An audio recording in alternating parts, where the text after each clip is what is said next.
I'm a black pastor alarmed by a new identity game some on the right are playing. The right's growing chorus of frustration with black people is impossible to ignore. They call it black fatigue.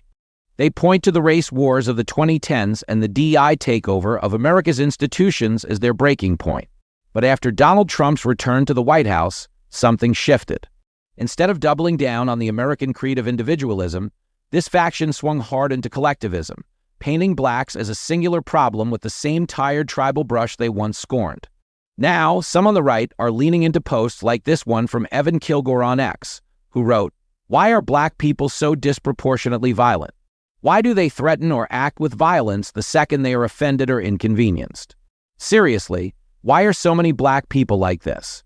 It's a refrain echoed across countless tweets, each one a lazy slide into tribal identity politics that erases the individual and damns an entire race for the sins of a few. If you think a handful of ugly videos defines every black person because of shared skin, you're not seeing straight. You're neck deep in the tribal swamp you claim to hate.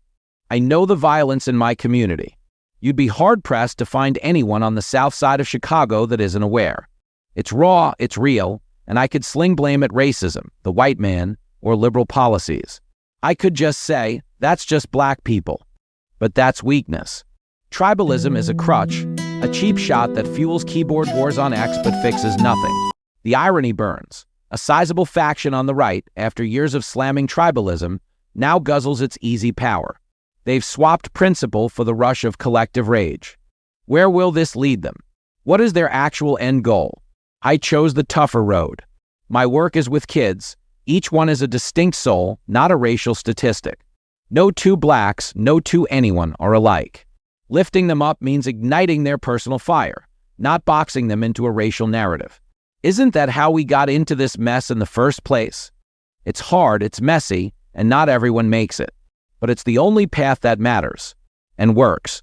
I pour American culture into my youth, its demand for individual grit, not black politics or black solutions. They're humans first, not pawns in a racial game. The way forward isn't through tribal traps, right or left, but through the discipline of forging their own futures.